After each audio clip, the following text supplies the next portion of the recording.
আসসালামু আলাইকুম। সিঙ্গাপুর থেকে এই মুহূর্তে আপনাদের সাথে আছি আপনাদের ভাই আমি মোহাম্মদ নুরুজ্জামান। আজকে খুব স্পর্শকাতর একটা বিষয় নিয়ে কথা বলতে চাই। বাংলাদেশে আহ, বিদেশ সম্পর্কে যে খবরগুলা পৌঁছায়, যে বিদেশে যারা আছে, প্রবাসে যারা আছে, তাদের সম্পর্কে যে খবরগুলা যায়, বেশিরভাগ সফলতার গল্পগুলাই পৌঁছায়। ব্যর্থ প্রবাসীদের গল্পগুলো আসলে পৌঁছায় না। ব্যর্থ কত পার্সেন্ট? প্রবাসী যারা এই মুহূর্তে আছে, প্রায় 80% বাংলাদেশি ব্যর্থ বলতে পারেন। দেখেন, সফলতা এবং ব্যর্থতাকে শুধু আপনার ইনকাম দিয়ে মাইপেন না, এখানে অনেক কিছু জড়িত। তো সব মিলিয়ে আমি বলবো অ্যাভারেজে প্রায় 80% প্রবাসীরাই আমরা ব্যর্থ। তো ওই যে 20% প্রবাসী যারা আছে, তাদের নিয়ে, তাদের সম্পর্কেই বাংলাদেশের মানুষ বেশি জানে যে বিদেশে মানুষ ভালো আছে, টাকা পয়সা ইনকাম করা যায়, এটাই শুধু মনে করে। তা না হলে মানুষ এত বিদেশের দিকে আসবো কিসের জন্য?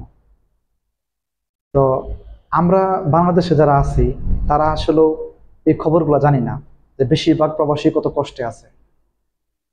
সেটা টাকার কষ্ট হোক, মানসিক কষ্ট হোক, যেই কষ্টই হোক, আমরা শুধু অল্প কিছু মানুষের খবর রাখি যারা ভালো পজিশনে আছে, যারা ভালো টাকা ইনকাম করতেছে।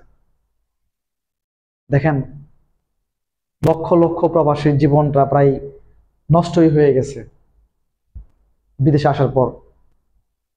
এইগুলো যদি ঠিক মতো বাংলাদেশের মানুষরা জানতো এবং তা বুঝতো, আমার মনে হয় না এখন যেভাবে মানুষ পাগলের মতো, ইউরোপ বলেন, আমেরিকা বলেন, আর যেই দেশেই বলেন, পাগলের মতো যেভাবে ছুটতেছে যে বিদেশ যাইতে হবে, বিদেশ যাইতে হবে, এরকম ভাবে ছুটতো না। আমরা বাংলাদেশ থেকে শুধু এই কারণে বিদেশ যাই না যে দেশে কিছু করার মতো নাই। আমাদের বিদেশ যাওয়ার মূল কারণটাই হচ্ছে কি, যে আমার আত্মীয় বা বাংলাদেশের আরো যারা আছে, বেশিরভাগ মানুষ বিদেশ যায়, দেখে কত লক্ষ লক্ষ টাকা ইনকাম করতেছে, কত ভালো আছে, ফেসবুকে তাদের সুন্দর সুন্দর ছবি, তারা ঘুরতেছে ফিরতেছে, দামি কাপড় চোপড় পরতেছে, দামি মোবাইল ব্যবহার করতেছে, কত ভালো। বাংলাদেশে তারা বিল্ডিং করতেছে, জমি রাখতেছে, আমরা এইগুলো দেখেই বিদেশ পাড়ি জমাই। ভাই, এই মুহূর্তে প্রবাসে প্রায় 1 কোটির উপর বাংলাদেশি আছে। তাদের মধ্যে 80% আপনি ধরে নেন ব্যর্থ, 20% প্রবাসী আপনি সফল বলতে পারেন। তো আপনি আপনি কি, যদি নিজেকে বুদ্ধিমান মনে করেন, তাহলে কি ওই 20% সফলতা দেখে আপনার পিছু দৌড়াবেন, নাকি আপনার 80% যে ব্যর্থ, তাদের নিয়ে চিন্তা করা দরকার, ওইখান থেকে শিক্ষা নেওয়া দরকার?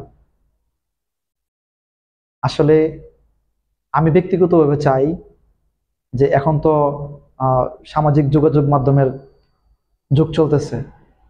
তো আমার ব্যক্তিগত এই ক্ষুদ্র প্রচেষ্টা, যেন আমি মানুষকে এটা বোঝাতে পারি যে আমরা যেন অল্প কিছু এই সফল মানুষদের দেখা, যারা প্রবাসে যায় খুব ভালো আছে, এদেরকে দেখে যেন ফলো না করে আমরা যেন না ছুটি এই দিকে।